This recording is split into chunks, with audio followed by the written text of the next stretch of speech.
লাব্বাইক আল্লাহুম্মা লাব্বাইক ধ্বনিতে মুজদালিফায় হাজিরা, হজের খুতবায় মুসলিম উম্মাকে ঐক্যের বার্তা। আজ পশু কোরবানি ও ঈদ। বাংলাদেশ সহ মুসলিম বিশ্বকে পবিত্র ঈদুল আজহার শুভেচ্ছা জানালেন প্রধানমন্ত্রী। বিশ্বজুড়ে শান্তি, সম্প্রীতি ও নিরাপত্তার জন্য প্রার্থনা। ঈদ উদযাপনে সড়ক, রেল, লঞ্চে ঘরমুখ মানুষের ঢল। ঢাকা-টাঙ্গাইল মহাসড়কে যানবাহনের ধীর গতি, বৈরী আবহাওয়ায় ভোগান্তি। বেচাকেনায় জমজমাট, রাজধানী সহ সারা দেশের পশুর হাট। এবার চড়া দামের অভিযোগ ক্রেতাদের, স্বাদ আর স্বাস্থ্যের সমন্বয়ের চেষ্টা। পানি দরে বিক্রি হয় কোরবানির পশুর চামড়া। রয়েছে ইউরোপ যুক্তরাষ্ট্রের চাহিদা, সঠিক পরিকল্পনাকে দায়ী করছেন ব্যবসায়ীরা। রাজধানীর চিরচেনা রূপ মানেই যেন ময়লা আবর্জনার স্তূপ। বাতাসে ছড়াচ্ছে দুর্গন্ধ, দূষিত হচ্ছে পরিবেশ, প্রতিবেশ, বাড়ছে স্বাস্থ্য ঝুঁকি। এবং নানা সংকটে কোণঠাসা দেশের ক্ষুদ্র ও মাঝারি শিল্প উদ্যোক্তারা। কাঁচামালের ঊর্ধ্বগতি দাম, ঋণ জটিলতা, প্রশিক্ষণের অভাব। দেখছিলেন সুপারবোর্ড সংবাদ শিরোনাম। সংবাদ সকালের সঙ্গে আছি আমি আয়েশা বুবলি। এবার বিস্তারিত। মুসলিম উম্মার ঐক্য ও শান্তির বার্তায় বুধবার হজের খুতবা ও দিনভর ইবাদত বন্দগিতে মুখর ছিল আরাফাতের ময়দান। বিকেল পর্যন্ত সেখানে অবস্থান করে সন্ধ্যার পর মুজদালিফায় রওনা দেন হাজিরা। সারা রাত মুজদালিফায় খোলা আকাশের নিচে রাত কাটিয়ে 10 জিলহজ ঈদের দিন ফজরের পর পাথর নিক্ষেপ ও তাওয়াফ ও কোরবানি শেষে আবারও মিনায় ফিরবেন হাজিরা। আজ পশু কোরবানি ও হাজিদের ঈদ। মুহাম্মাদান আবদুহু ওয়া রাসূলুহু। বিশ্বের কোটি মুসলমানের হৃদয় ছুঁয়ে গেল পবিত্র হজের খুতবা।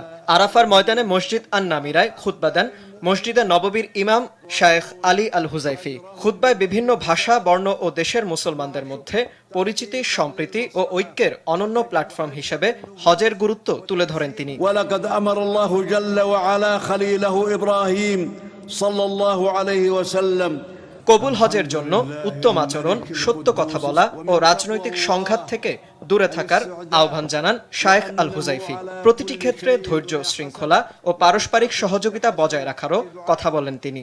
একই সঙ্গে হাজিদের ভিড় এড়িয়ে চলা এবং কর্তৃপক্ষের নির্দেশনা মেনে চলার পরামর্শ দেন ইমাম। ফাইদা আফাদতুম মিন আরাফাত।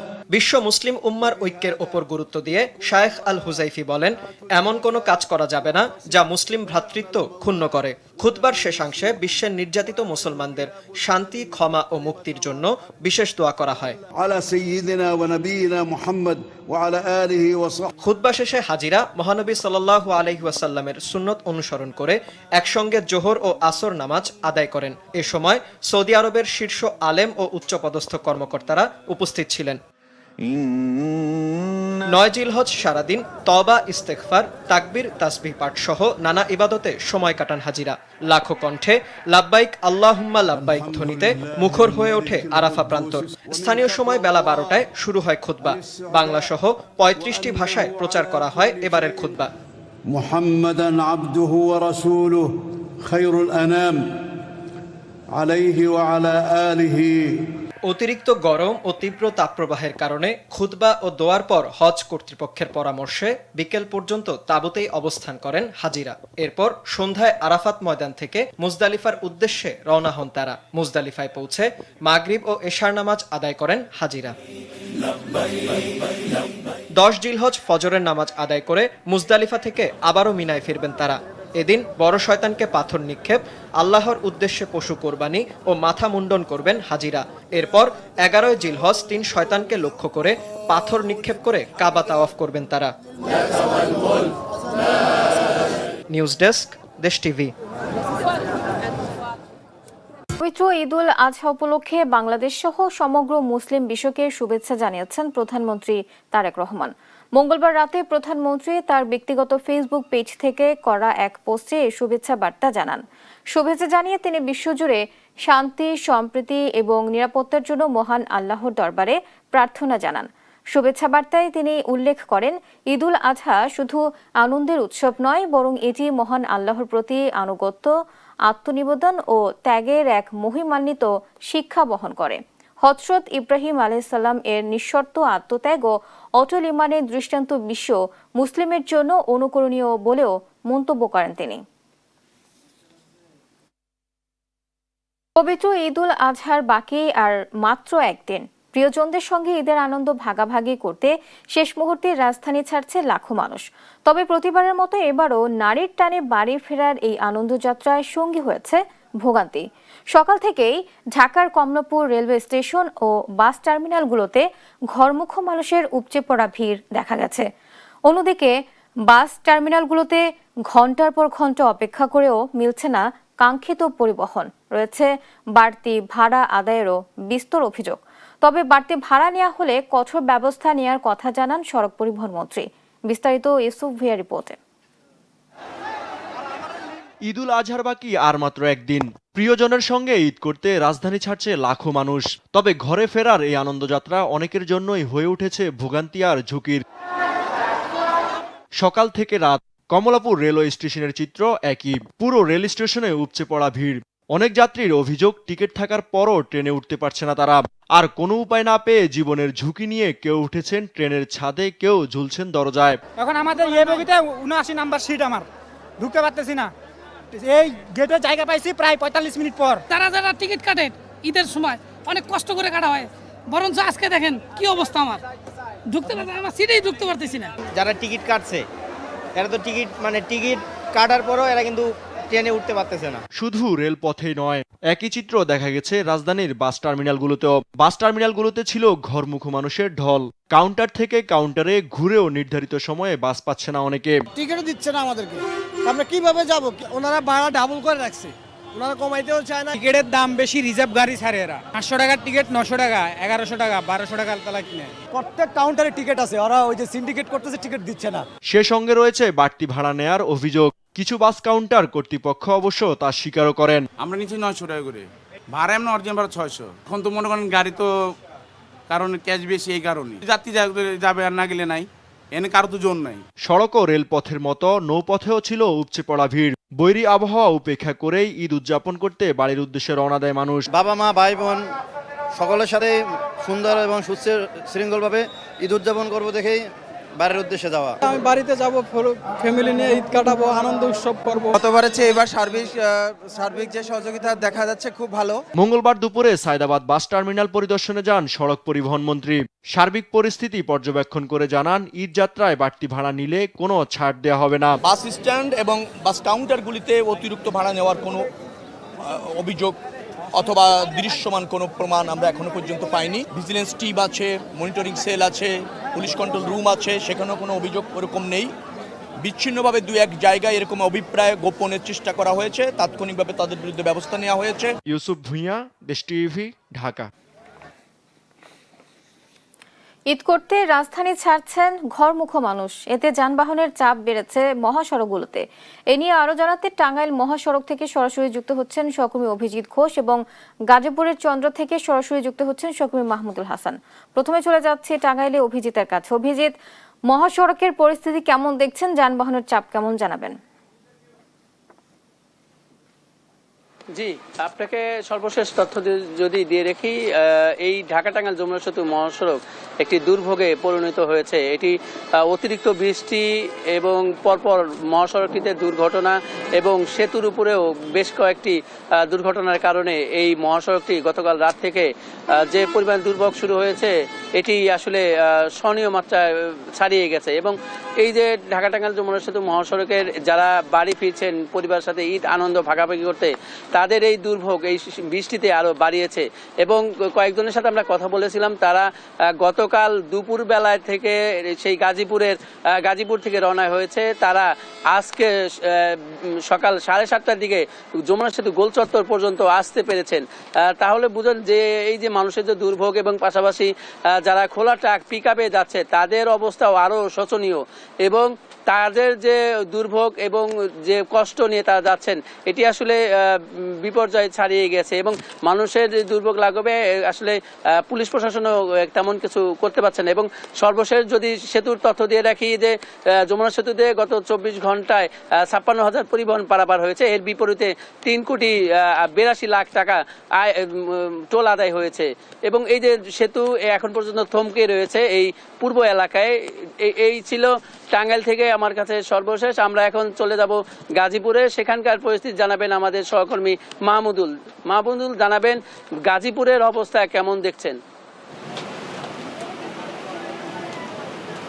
অভিজিৎ, ধন্যবাদ আপনাকে। আমি ঠিক আপনার আগের জেলাতেই দাঁড়িয়ে আছি, চন্দ্রাত্রী মোড় এলাকায়, এবং এখানে কিছুক্ষণ আগেই ভারী বৃষ্টিপাত শুরু হয়েছে এবং এই বৃষ্টিপাতের ফলে কিন্তু যাত্রীদের ভোগান্তি চরমে পৌঁছে গিয়েছে বলা যায়। এই বৃষ্টিপাতের কারণে এই যে যাত্রীরা খোলা ট্রাক এবং পিক আপে করে যে পণ্যবাহী গাড়িতে বাড়ি ফিরছিলেন, তারা কিন্তু বৃষ্টিতে ভিজে অবস্থা আসলে ভয়াবহ। এবং আমরা দেখেছি যে পিক আপে, ট্রাকে, খোলা ট্রাকে শিশুদেরকে যেমন দেখেছি, নারীদেরকে দেখেছি, বয়স্কদের দেখেছি। এবং এই চন্দ্রাত্রী মোড় এলাকায় খুবই থেমে থেমে যানবাহন চলছে। সেই কোনাবাড়ি থেকে একেবারে এই চন্দ্রাত্রী মোড় এলাকা পর্যন্ত সবচেয়ে বেশি যানজট। এবং এখান থেকে হাইওয়ে পুলিশ জানিয়েছে যে একেবারে টাঙ্গাইলের সেই এলেঙ্গা পর্যন্ত যানজটের পরিস্থিতি ভয়াবহ। গতকাল বিকেল থেকে যে চিত্র দেখছিলাম যে মহাসড়কে যাত্রীর সংখ্যা অনেক বেশি, গাড়ির সংকট রয়েছে, এবং আজকে কিন্তু চিত্রটা কিছুটা পাল্টেছে। আজকে কিন্তু গাড়ির সংখ্যা পর্যন্ত থাকলেও যাত্রীর সংখ্যা কিন্তু যত সময় যাচ্ছে কমছে। এখন পর্যন্ত কত সংখ্যক মানুষ এই উত্তরবঙ্গের 26 জেলার এই পথটি, প্রবেশ পথটি ব্যবহার করে গন্তব্যে ফিরেছে, সেই তথ্য কিন্তু সুনির্দিষ্টভাবে আসলে কোনো সংস্থাই জানাতে পারেনি। এবং বেলা যত বাড়বে ততই লোক সমাগম কমবে, রাস্তা ফাঁকা হতে থাকবে। অন্যান্য ঈদে যেটি দেখা যায় যে বেলা 11টার পরপরই হয়তো যানজটের পরিস্থিতি আসলে অনেকটা স্বাভাবিক হয়ে যেতে পারে, সেই চিরচেনা রূপে ফিরতে পারে এই চন্দ্রাত্রী মোড় এলাকাটি। তো গাজীপুর থেকে এই ছিল সবশেষ। বুবলি, মাহমুদুল এবং অভিজিৎ, আপনাদের ধন্যবাদ। দর্শক, ঈদ যাত্রায় মহাসড়কের পরিস্থিতির কথা জানাচ্ছিলেন আমাদের সহকর্মীরা। ঈদ যাত্রা নিয়ে রাজধানীর সদরঘাট লঞ্চ টার্মিনাল থেকে সবশেষ তথ্য জানাতে যুক্ত রয়েছেন সহকর্মী আলিমুজ্জামান সাফওয়ান। সরাসরি চলে যাচ্ছি তার কাছে। সাফওয়ান, ঈদ যাত্রায় আজ কেমন চলছে লঞ্চ এবং কি বলছেন যাত্রীরা, জানাবেন।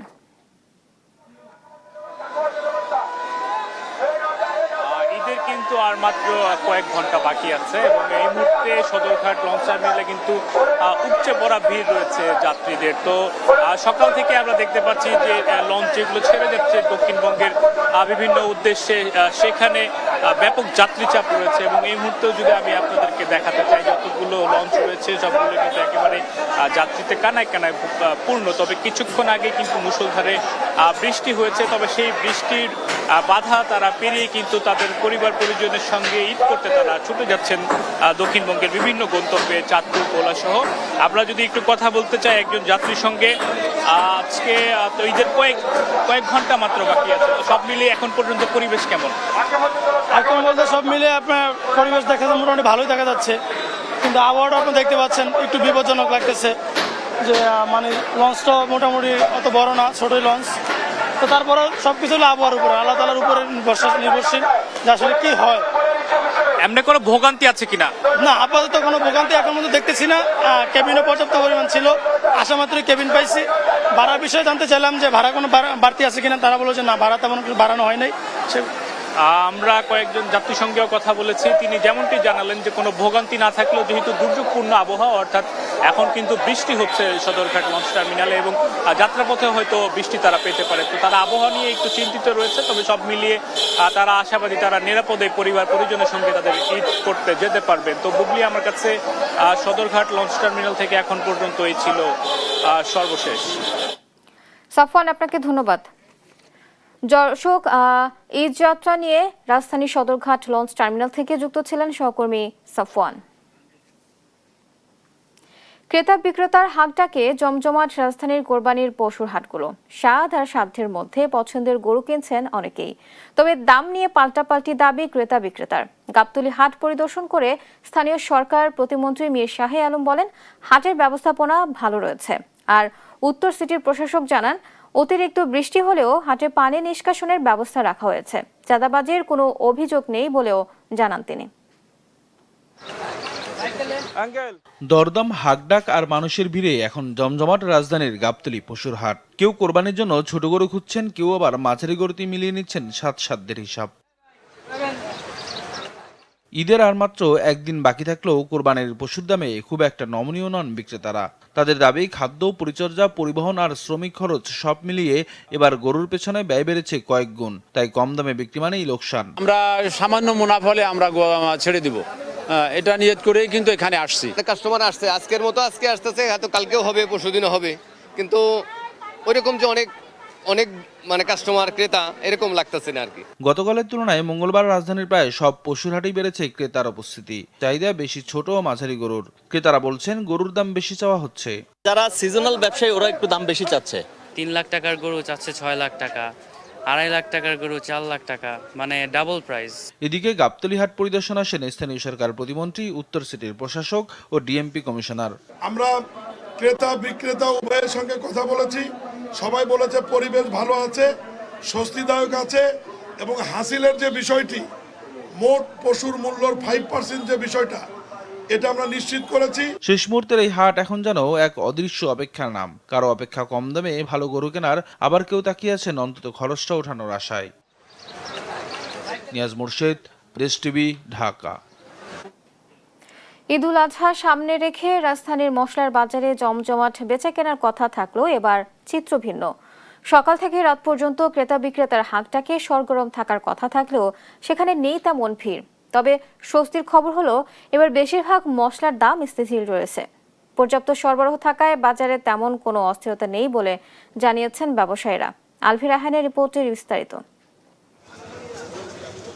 বাজার ঘুরে দেখা গেছে ভারত, চীন, ভিয়েতনাম ও মধ্যপ্রাচ্য থেকে আমদানি হওয়া বিভিন্ন ধরনের মশলার সরবরাহ স্বাভাবিক রয়েছে। বিশেষ করে জিরা, দারুচিনি, এলাচ, লবঙ্গ, গোলমরিচ বাজারে পর্যাপ্ত মজুদ থাকায় দামও নিয়ন্ত্রণে রয়েছে। তবে কিছুটা বেড়েছে কিসমিসের দাম।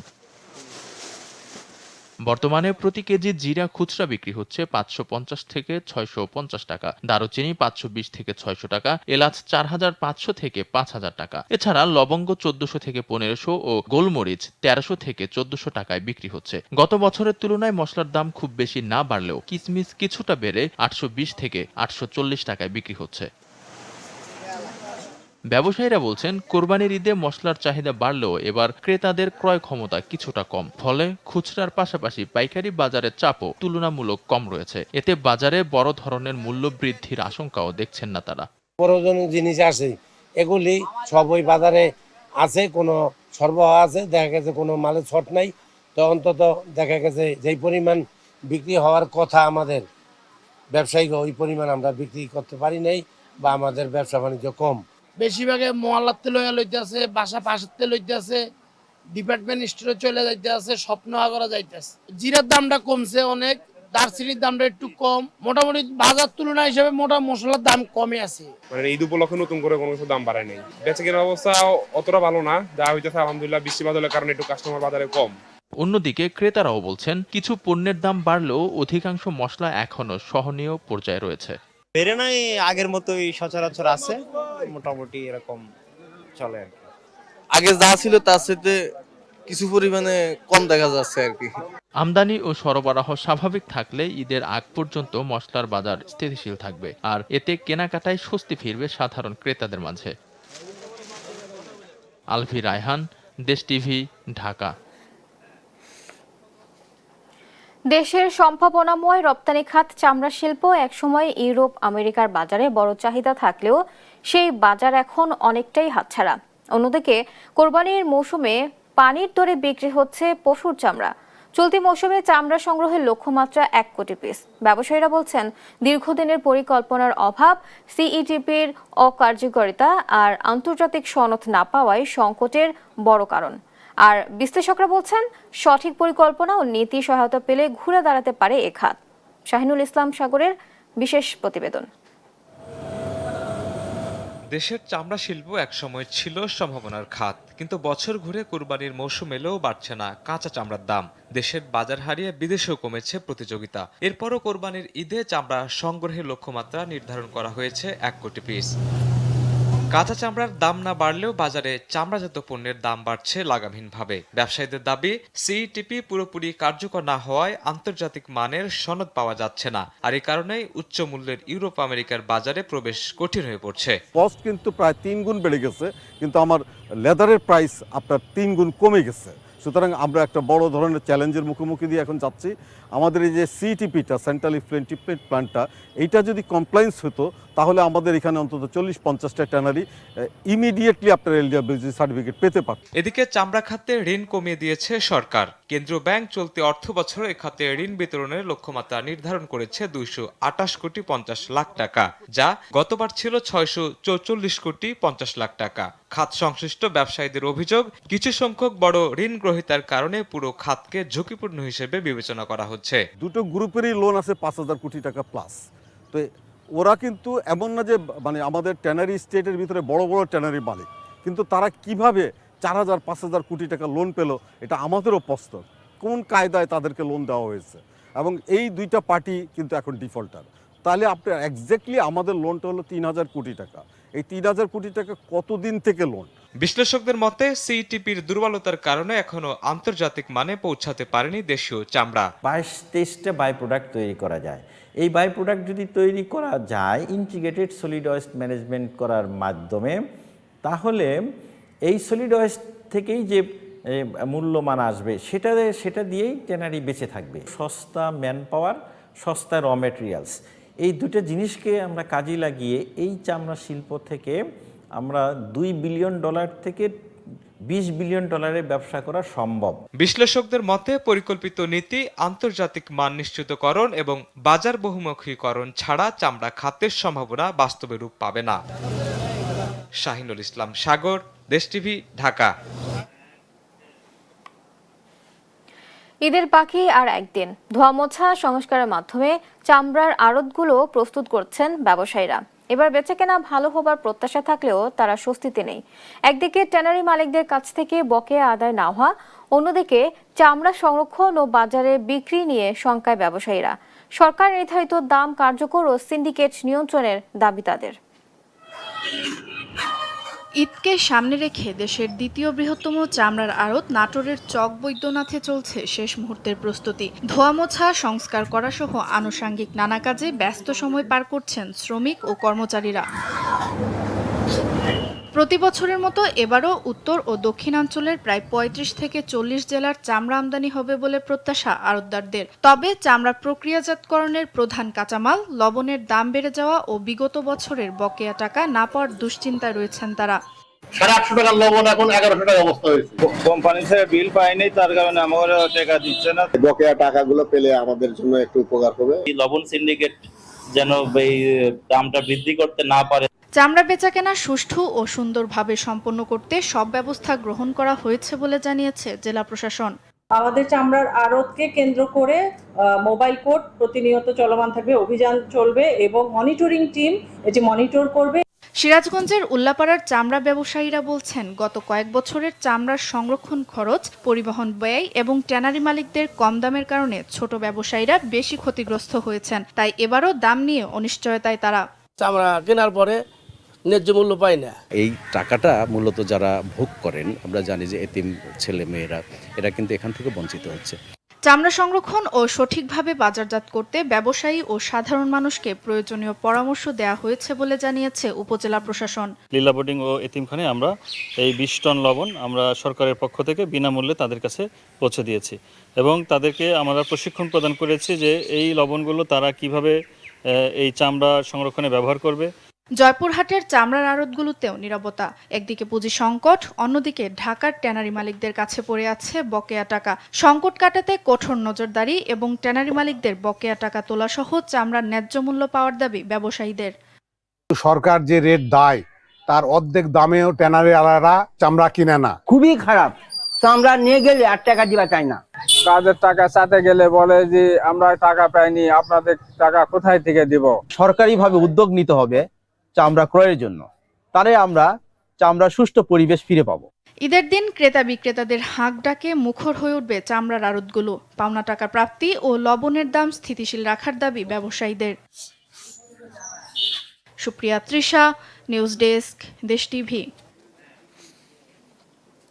রাজধানী ঢাকা এখন অনেকটাই ফাঁকা, তবে যারা আছেন তাদের মধ্যে ঈদের আমেজ এখন তুঙ্গে। বৃহস্পতিবার পবিত্র ঈদুল আজহা। শেষ মুহূর্তের প্রস্তুতির জন্য নগরীর অলিতে গলিতে এখন উপচে পড়া ভিড়। কোরবানির পশুর প্রস্তুত করা থেকে শুরু করে আনুষঙ্গিক কেনাকাটায় ব্যস্ত সবাই। ত্যাগের মহিমায় উদ্ভাসিত হতে আর মাত্র কয়েক ঘন্টার অপেক্ষা। যান্ত্রিক ঢাকার রাজপথগুলো এখন কিছুটা শান্ত হলেও পাড়া মহল্লার অলিতে গলিতে ছড়িয়ে পড়েছে এক উৎসবের আমেজ। বৃহস্পতিবার পবিত্র ঈদুল আজহা, আর এই উৎসবকে ঘিরে নগরবাসী শেষ মুহূর্তের ব্যস্ততা যেন এক অন্যরকম গল্পের জন্ম দিচ্ছে।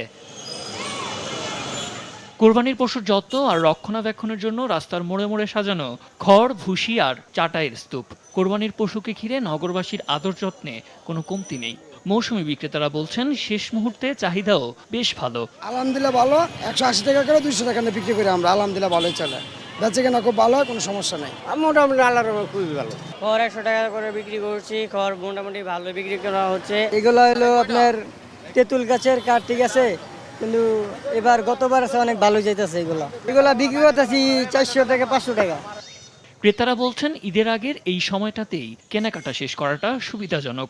হাতের কাছে প্রয়োজনীয় সরঞ্জাম পেয়ে স্বস্তি প্রকাশ করছেন তারা। আমরা অত্যন্ত আনন্দের সহিত কেনাকাটা করতেছি। আমাদের নিয়ম নীতি অনুযায়ী আলহামদুলিল্লাহ ঠিক আছে, মোটামুটি ভালো, বেশ ভালো। এখন পর্যন্ত খাসি গরু কিনলাম। সব ব্যস্ততা ছাপিয়ে এখন কেবলই খুশির অপেক্ষা। ত্যাগের এই উৎসবে প্রতিটি মানুষের মনেই প্রশান্তি নেমে আসুক, এই প্রত্যাশাই সবার। সাদ আহমেদ, দেশ টিভি, ঢাকা।